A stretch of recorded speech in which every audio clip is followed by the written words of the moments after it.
ntange nigeze ndwaza mama agera n'igihe apfa. Mama ntago yaje gupfa, yarazutse.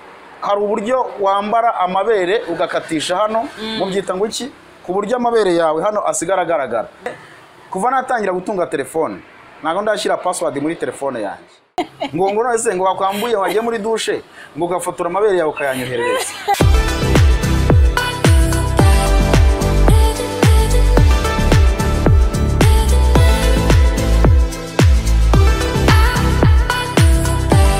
Ngiye kwirirwa neza abakunzi ba One Fox TV. Uyu munsi twakiriye umukozi w'Imana, muramuzi cyane, mumuzi avuga ukuri ku bintu by'Imana. Ngiye ugiye kubagezaho iki kiganiro, nitwa Rosette Roxy. Reka tumwakire. Muraho neza? Muraho. Amakuru yanyu? Amakuru ni meza, turashima Imana. Murakoze kutwakira. Twishimiye kwakira kuri kamera za One Fox. Murakoze. Watangira rero twibwira. Nitwa Nsengimana Elise, ndi umugabo utari mutoya, mukuru mu myaka, ariko none udakabije. Yego. Nkaba mfite abana barenze 4. Mfite abana barenze umubare 4. Bari hejuru ya 4. Bari hejuru ya 4, ubu urumva ko ndi umugabo mukuru. Ndashima Imana rero, ndi umukristo ukunda Imana, ukunda Yesu, ukunda ijambo ry'Imana, kandi utabikunda ku munwa ahubwo biri no mu mutima. Ndi umukristo wo mu mutima, bikava mu mutima bikajya n'inyuma ku mubiri, ndetse bikava n'inyuma ku mubiri bikajya no mu baturanyi, mu nshuti, mu bo dukorana. Kuba abakristo igihe cyose, kuko nicyo Yesu adusaba, kuba abakristo b'inyangamugayo muri byose. Bari usanga abantu b'abakristo mu rusengero bagera hanze ugasanga babiciye. Usanga abantu bahagarara imbere y'abantu babigisha ijambo ry'Imana ugasanga bari gutereta. Nabonye uri umukobwa mwiza, niba uri umugore, nta musore uraguteretera kuri iyi mikoro kandi afite Bibiliya. Hava kuri mikoro agatangira gutereta. Ndi umugabo rero ukijijwe, utagenzwa no gutereta, utagenzwa no kwiba, utagenzwa no gutwika. Ngo no gutwika harya? Ako se mamutwika iki? Ibyo bintu mamutwika ni iki? Niyo tari migezwe. Yewe nzi ko abantu batwikaga ari abantu babaga ahantu mu giturage, bagafata umuriro bakawushyira mu ishyamba rigashya. Bati ahantu bahatwitse. None umuntu ngo wakoze ibintu bikarebwa cyane ngo nugutwika. Nawe ujye utwika se? Ntugatwike ntago ari byiza. Nuko rero abantu benshi banzi mu ivugabutumwa, cyangwa ni bake wenda, reka ne kuvuga benshi, ushobora kubita benshi, atari benshi, ku Rwanda rutuwe na miliyoni nyinshi, isi tuwe n'abantu benshi, ariko byibura hari abantu banzi. Kuri televiziyo BTN ndi umuvugabutumwa, nubwo bambona mu makuru rimwe na rimwe, ariko nkunda kwikorera ibiganiro by'iyobokamana by'ivugabutumwa. Abandi bakangurikira kuri channel yanjye ya Isaro TV mu biganiro by'ivugabutumwa n'ahandi hirya no hino mu nsengero. Ubuzima bwanjye nuko bumeze, numva kandi nshaka kuzarangiriza urugendo rwanjye muri uyu murimo w'Imana, kuko uranezeza kandi urandyohera. Ndumva ari ibyo wambaza ibyo wateguye kumbaza. Yego. Ariko utakizemo gutwika, kuko ntago ndi bugutwikire. Yego. Basta, nashaka twiganirire kuri ubu bukristo n'iterambere bihura gute? Wabihuza gute? Ubukristo n'iterambere ubundi byakanajyanye, ariko kubera ko wenda byageze ku bantu batari bazi icyo ari cyo, iterambere ryishe ubukristo. Kandi ubundi ubukristo ni ikintu cyiza cyane cyajyana n'iterambere. Hari ukuntu Imana ireba imiruho y'abantu banyuzemo barushye, Imana ikabaruhura. Ubwo buryo baruhuye ahubwo bakabukoresha nabi, bikababaza Imana cyane. Reka nguhe nk'urugero. Yewe nabaye mu muryango umwe, umusaza yitabye Imana yitwa Rugambagiye Jeremy, hariya mu Gakinjiro mu mujyi wa Kigali. Urebye niho nabyirukiye mabyiruka yanjye. Uwo mugabo yagiraga telefone fixe, zino zo mu mazu, kuko nta telefone mobile za ntago zabagaho muri za 98. Noneho yakomokaga Icyangugu. Abantu b'Icyangugu bajyaga baza kuwa gatanu baje kwitaba telefone z'abantu bari Burayi babashaka. Nta tumanaho ryabagaho kugira ngo ubashe, no kuvuga ngo ntange nigeze ndwaza mama agera n'igihe apfa. Sinabimenya, mbimenya ari uko birose. Nubwo nabirose nanicaye ku gasima nari ndaho kwa Rugambagiye nkubwira. ijwi rirambwira ngo mama wapfuye nabi kandi apfa nyuma wabura kubera kutakubona. Nari maze imyaka myinshi batambona, urumva nta telefone ngo muvugane. Ikintu cyashobokaga ni umuntu washoboraga gutanga itangazo kuri radiyo, ariko n'abagiraga radiyo bari bakeya. Mwe muri bato murabona igihugu kimeze neza, ibintu byose nyine byaroroshye, ariko nashaka kwereka ko iterambere ryari rigoye. Ariko umusore gato mama ntago yaje gupfa, yarazutse. Nabyo ni ubundi buhamya bukomeye cyane. Yarazutse, yarapfuye, arazuka. Ubwo rero Imana ireba iyo miruho. Kuba nuvuga ngo iyo washakaga nk'umuntu utuye ku Ruyenzi, wenda tuvuge hano hafi, byagusabaga kugenda n'amaguru cyangwa ugatega moto, ko na moto zibaye nyinshi ejo bundi ukajya ku Ruyenzi kureba uwo muntu. Ariko ubu biroroshye, telefone ngewe kuyihamagariraho ntakubaza uko bimeze, biroroshye. Mvugana n'abantu bari i Burayi kuri telefone, tugasenga Imana nkaho turi kumwe. Urumva rero ni iterambere cyane, ni ikoranabuhanga ryiza ryaje kuruhura abantu iyo mitwaro. Ariko noneho rigeze naho risenya ubukristo, kandi ryagakwiriye gufatikanya kubaka ubukristo. No kuvuga ngo iyo uvuze iterambere turishyira mu buryo bwinshi. Hari izi telefone, hari internet, hari izi YouTube dukoreraho ni ibiganiro, hari za Facebook, hari za WhatsApp, hari za Twitter, hari inzira nyinshi. Ubwo ni iterambere tuvuze wenda rijyanye n'ikoranabuhanga, ariko hari n'irindi ry'imibereho yagiye ihinduka. Urabyumva? Twe twajyaga tugenda muri uyu mujyi ukavana ukagiremera n'amaguru wumva uri fieri yabyo, kuko wumva gutatanga amafaranga 300 kugira ngo utege moto. Kuva hano ugera Remera byari bicere 300. Wenda si kera cyane, ariko ni mu bihe bya vuba ahangaha. Noneho ukigendera n'amaguru. Uyu munsi wa none kugira ngo umuntu ave hano agiremera n'amaguru yumva ari ikibazo, ngo abantu bari bumuseke. Ibi byose bijyana n'iterambere. Urabona ibimodoka ni byinshi mu mujyi, moto ni nyinshi. Ati se nimva umujyi nkagiremera uratekereza iki? Ndagerayo nabaye ukuntu. Ibi byose bishingiye ku iterambere. Ariko noneho turebe uburyo iterambere ryaje rikangisha ubukristo. Hari n'imyambarire turi buze kuvuga.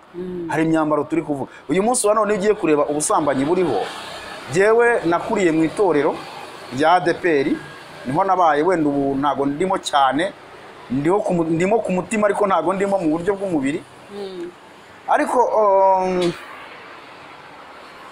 hano bajya kana ngiye kuvuga. Bari tugiye kuvuga ku busambanyi buri iki gihe. Ibyo bavugaga. Hari nanjye neza ko bitari byediting. Ubusambanyi buriho kuntu bwiyongeye kuri iki. Twavugaga kubijyanye n'ubusambanyi bwagiye bushotorwa n'iterambere. Yego abantu barasambanaga, ndetse n'abantu barimbuwe kubw'igihe cy'Isodomu n'Igomora, barimbuwe kubera ubusambanyi n'ubutinganyi. Simvuze ko gusambana bitari biriho, ariko umuvuduko byari biriho. Wenda hano iwacu mu Rwanda wari hasi cyane. Urugero, ubwo ngiye ku myambarire y'iterambere, hari imyenda mwita ngo mwira we w'umukobwa ngo deshire, hari deshire, hari ngo na rihana n'iki, ngo ni uduki mutwita uduki rihana, ngira twatwenda twanya mujya mwambara batwita ngo iki. So mbaje kujyanye n'iterambere. Uyu munsi wa none hari uburyo wambara amabere ugakatisha hano, mubyita ngo iki, ku buryo amabere yawe hano asigara agaragara, ugasanga akenda kafashe hano. Siko bimeze. Buriya rero muri kamere y'abagabo, uzi ikintu cya plastike? Ntukizi ikintu cya plastike? Buriya ushaka gufata plastike ukayegereza ukayitereka ku mbabura. Buriya rero umusore cyangwa umugabo n'umukobwa cyangwa umugore n'umugabo bameze nk'ibidomoro. Burya umugabo ni ukuvuga ngo ibyo bintu nk'uko bidahura, hari ibintu bigusha abagabo. Burya abagabo benshi bagwa kubera imimerere y'abagore. Niyo mpamvu uzabona kuri za YouTube, kuri za Facebook, hari abakobwa bazajya bishyiraho bambaye ubusa, bagaragaza amatako, bagaragaza amabere. Birya ni ibintu bishotorana. Ibyo byaje mu iterambere, ariko ntibyapfuye kwizana. Ni Satani wabizanye kugira ngo yonone baba Kristo batoya badakomeye mu ijambo ry'Imana. Urabyumva? Byonone baba Kristo badakomeye mu ijambo ry'Imana. Wa wundi ushobora kureba ikibero, wa wundi ushobora kureba ayo mabere agatangira gukururwa n'ibyo. Hakaba n'ibindi bita amataye, nanjye kambivuge ko ndabizi icyitwa amataye. Mu by'ukuri amataye abantu benshi, reka tuvuge abirabura, ariko no muri Amerika buryo bakunda ikintu cyitwa taye. Niyo mpamvu namwe bashaka ukuntu babigenza. Ariko izo taye umurokora umukristo wa kera wambaraga neza akikwiza nk'uko bikwiriye umuntu wamenye Imana. ntabwo yagiraga abantu bamwirukankaho. Ariko ubu umugore n'abakobwa abenshi nushaka kugira mu madini tubarizwamo ajya kugura imyenda agashaka imyenda iri bumugaragariza ikariso ye uburyo yishushanyije ku kibuno. Urabyumva? Cyangwa se agashaka umwenda uri bumugaragaze n'imbere ku buryo n'umwanya w'imbere ugaragara, igitsina kiri bugaragara. Ibyo byose ntago ari bo babyizaniye, ni Satani wabizanye. Target. Burya nubona abahanzi bo muri Amerika baririmba bambaye iriya myenda, ni misiyo baba bafite ya Satani yo kugira ngo bakwirakwize ubusambanyi. Iterambere rero muri iyo miziki bakurikira, muri ibyo bareba akaba ari byo bibakurura. Urabyumva? Ibyo byose ni ubukristo, ni ibintu biza kwangiza iterambere. Ariko none burya nanone muri iryo terambere hari ibyo abakristo bemerewe n'ibyo batemerewe.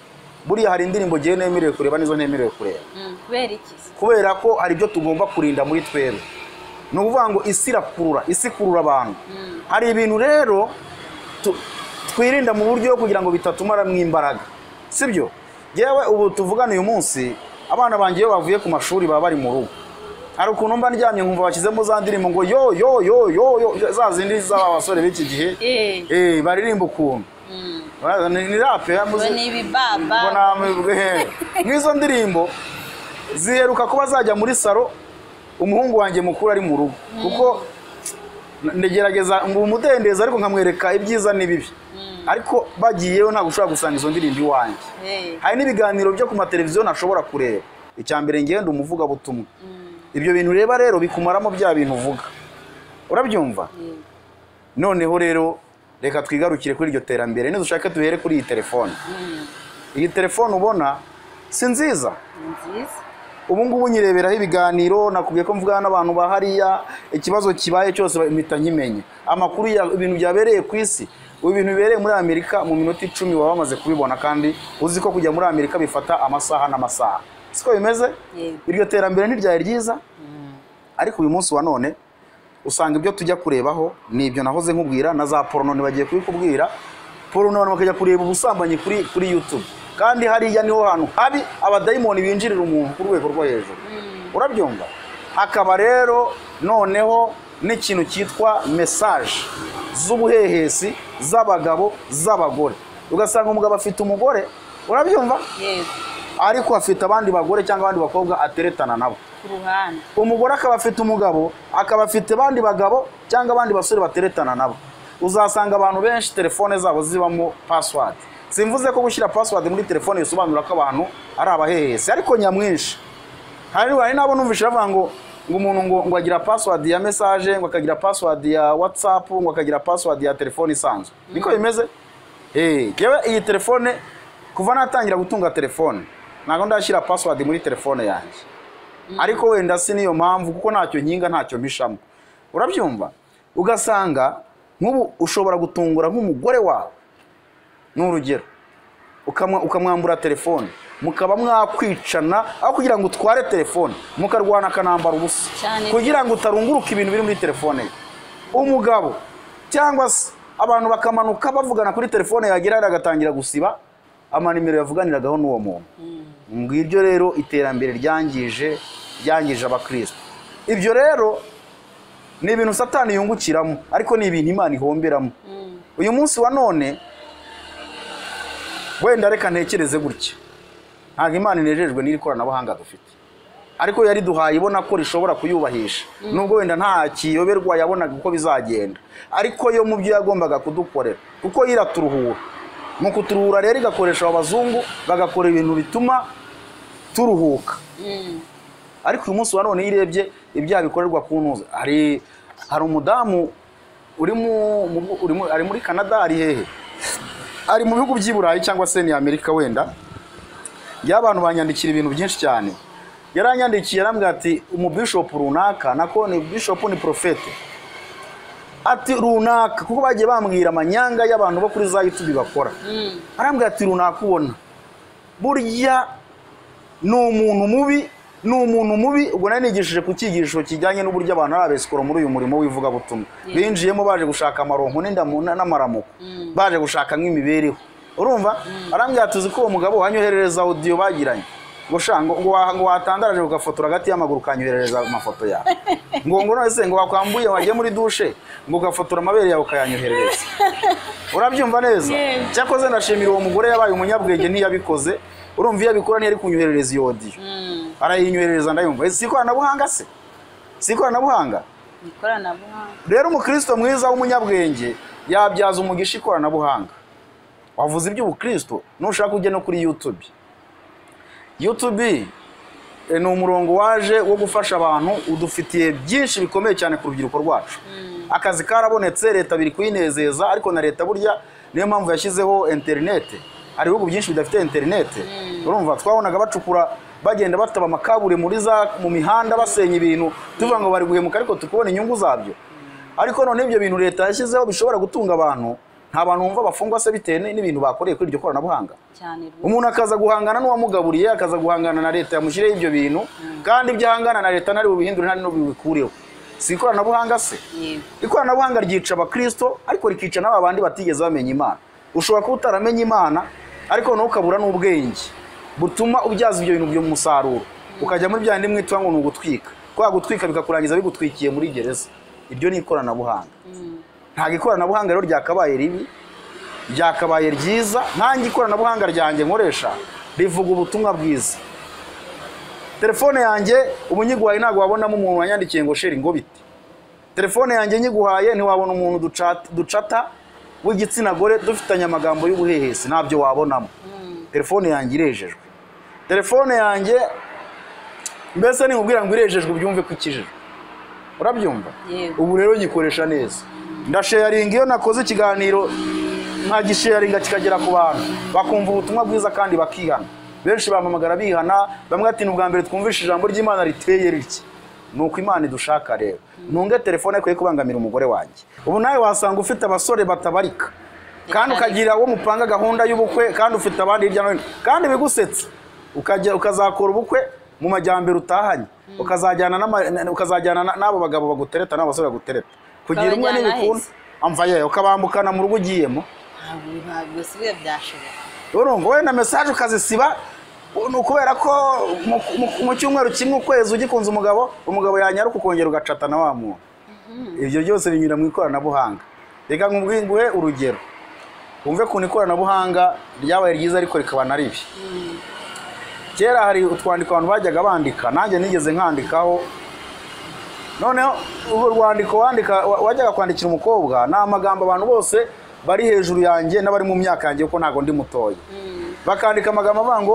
ngo rambura amaboko duhoberane ngo duhuze imisaya imisambi higi urabyumva uri kubyumva n'ubanga watangira kwandika lettre waheraga ku itariki urumva umutima bavuga kidi niba uri kure y'amaso ariko umutima muri kumwe nutwo tugambo twatangiraga umuntu wese waterese ikoranabuhanga ritaraza rya telefone ubundi akanashushanya agatima akakubitamo utwambi duhinguranije urabyumva byerekana ko nyine bakundana ku rwego rwo hejuru icyo gihe habaga n'urukundo rukomeye cyane ariko uyu munsi nta rukundo mwebwe mugira n'ubu nkawe niwambeshya ngo hari urukundo ugira ntabwo byakunda ndarugira urwugira nyine urwugira n'umubona inkozi ziri gusenyuka ari nyinshi umunsi kundi ko nta rukundo ruhari bararunyanyagije rujya ahantu hose kera umukobwa yakundaga umusore umwe kubera ko yarambagizwaga n'umwe telefone ubu uyu munsi abantu bajya muri taxi ngo sister ngo wampaye akanimero kawe kandi ntabwo umuzi nawe ntakuzi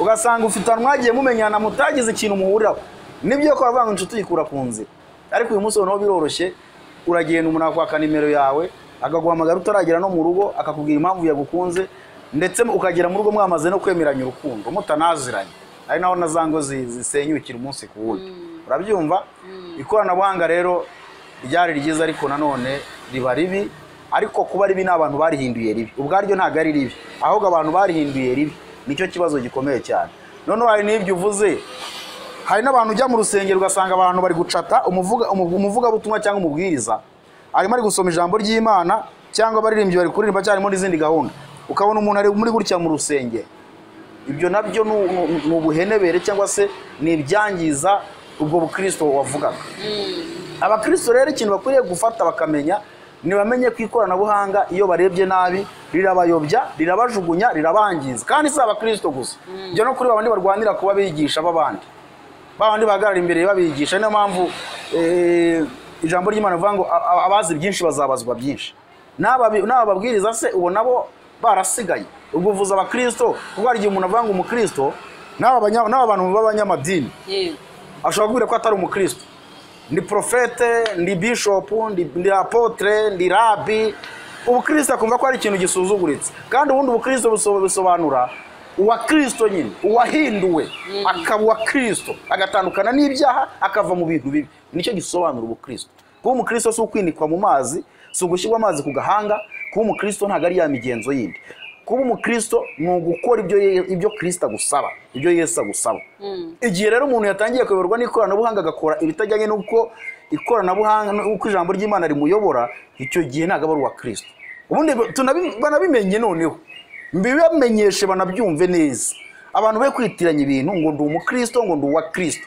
Uwa Kristo ni uwatandukanye n'ibyaha, agatandukana n'ingeso z'ibyaha byose. Niwe mu Kristo. Gusa nta yindi nyito wabimbazamo, nta n'ukundi wabivuga. Ariko ubundi umuntu agomba kuba umukristo. Uzarebe ngewe mfite abana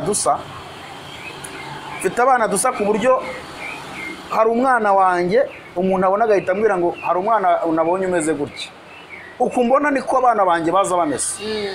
Ubwo ni uvuga ngo mfite urumva abana banjye nyine turasa. N'umukristo agomba gusa na Kristo. Kristo ntabwo isura ye tuzi ko imeze, ahubwo imiterere ya Kristo imeze ite. Ni ukwanga ibi n'ibi. Ndumva cyaba ari icyo cyaba gisobanutse ahari, wenda ukambaza ikindi. Ariko ubundi ikoranabuhanga byo ni ryiza kandi ntabwo ari ribi mu by'ukuri, ahubwo uburyo abantu barikoresha ni nacyo Imana izatubaza. Burya hari igihe twifuza ikintu Imana ikakiduha, yamara kukiguha nureba ufite cano uyu munsi wa none, birashoboka ko uyu munsi hari isengesho yo gusenga ntabwo irarebwa nk'uko uri kubishaka. Uvuga ati Imana mbabarira irebwe, ushobora no kuvuga ati Imana nirebwa rwose nzajya ntumira umukozi w'Imana nk'uko wantumiye, ahubwo Imana iguha umugisha. Ariko yarebwa ati yanamenye ko abavuga butumwa batarebwa ashaka, ugatangira kugira. Kandi ibi bintu mvuga harimo n'abantu bishobora kugira gute, bishobora kuza gufasha. Urabyumva? Nubwo twinjiye mu kiganiro tudasenze, ariko ndaza no gusengera abarwayi. Imana yanshyizemo impano yo gusengera abarwayi bagakira. Urabyumva? Ugasanga rero wateye imbere, watangiye kwibagirwa umuhigo wari wahize. None se pastor, ubundi wari uri kuvuga ku gakiza, agakiza k'Imana gaturuka kuki? Gaturuka kuki? Agakiza k'Imana gaturuka kuri Yesu. Niho tubonera agakiza. Nayo Bibiliya ivuga ngo ntahandi agakiza kaboneka uretse muri Kristo Yesu. Nicyo gisobanuro cy'agakiza. Agakiza gaturuka kuri Yesu, kandi kagera kuri Yesu wenda ushobora kumbaza gaturuka kuki bitewe n'ibintu ubona mu bantu wenda uri kwibazaho ahari. Ni bya bindi navuze, nahoze mvuga ku Kristo. Agakiza kava kuri Kristo. Ugafite rero uzamubona naho za mbuto Kristo yavuze. Kwihana, kwirinda ubusambanyi, kwirinda ubuhehesi, kwirinda ubujura, kwirinda ubugome, kwirinda ishyari, kudatwarwa n'ibyo twavuze ngo bigutwarire umwanya, bigushwanisha n'umugore cyangwa bigushwanisha n'umugabo, kuba inyangamugayo muri byose. Icyo rero nicyo bita agakiza. Yesu aza kugukiza ikintu. Ubundi agakiza uraryumva ni ijambo nyine rikiza mu buryo bwinshi butandukanye, ariko na mbere rikiza ibyaha. Urumva? Agakiza ibyaha, agakiza indwara. Urakoze cyane. Kuri ubu ngubu twigire noneho ku buhanuzi. Kuri ubu buhanuzi bw'ukuri, ubuhanuzi bw'ukuri wabutandukanya gute n'ubuhanuzi bw'ibinyoma? Ntabwo ubuhanuzi bw'ukuri tuburebera muri bariya abantu birirwa bahanura kuri za YouTube. Mbona byaranasakaye, umuntu akazana Imana yantumye. Urabyumva? Ubuhanuzi bw'ukuri tubusanga muri iki gitabo cyitwa Bibiliya. Mu byahishuwe haravuga ngo ntari kwibuka igice neza, byahishuwe igice cya mbere ndatekereza. Igice cya mbere uhereye ku murongo wa mbere ndumva ari aho ngaho. Haravuga ngo nidushaka tuharebe kugira ngo ntateza abantu urujijo. Yego tuharebe twumve icyo watubwira kuri icyo warumbajije. byahishuriwe Yohana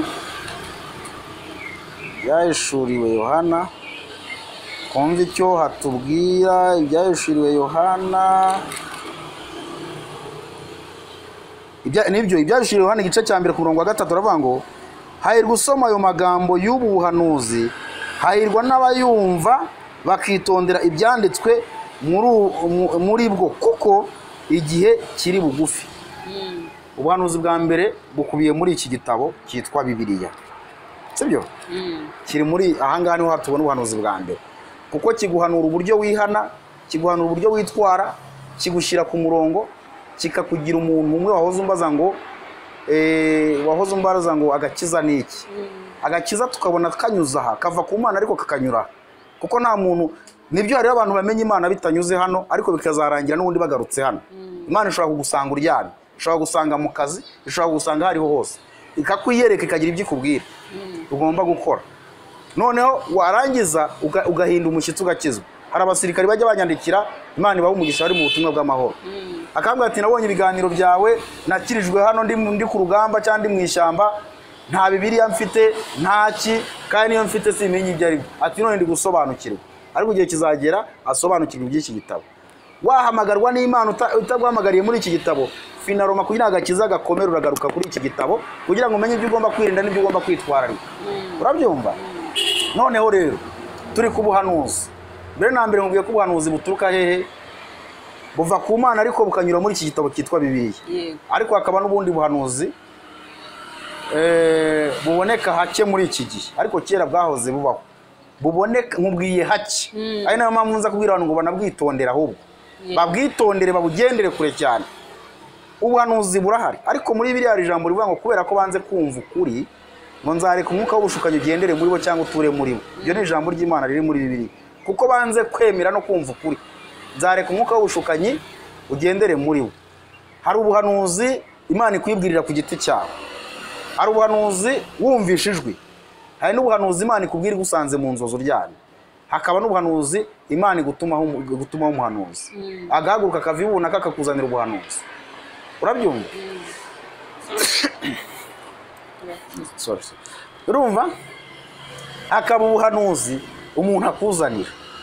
Turibuze gusoma andi magambo avuga ngo ubuhanuzi, mu muhanuzi naguhanurira ngo uzemere ko ibyo hano yari ukura uko bisohoye, ngo ariko nibidasohora azaba yarahanuye ibyo yitekerereje, ngo ntuzanamwubahe. Niko birivuze, nikivuga ngo ntuzongere no kumwubaha.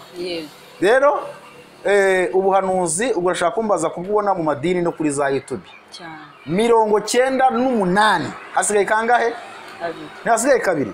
98 y'ubuhanuzi buri kuri za YouTube n'uburi mu rusengero n'ubwa Satani n'ubwo abantu ku giti cyabo. Urabyumva?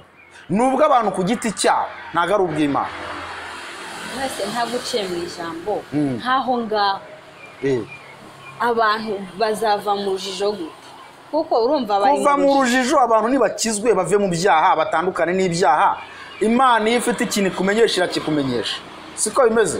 Siko bimeze? Yewe ejo bundi abantu bohereje abadayimoni wanjye, baraza bafata umuntu mu rugo, bamufashe ndagenda ndasenga ndabatwika, bagiye kugenda bambwira umuntu wabohereje, bambwira n'ikintu cyari kibazanye, bambwira n'umuntu wapfuye mu miryango y'uwo muntu ko ari bo bamwishe n'uburyo bamwishe. Bivuga iki rero? Iyo ubanye n'Imana ikumenyesha ni nabyo byiza kurusha.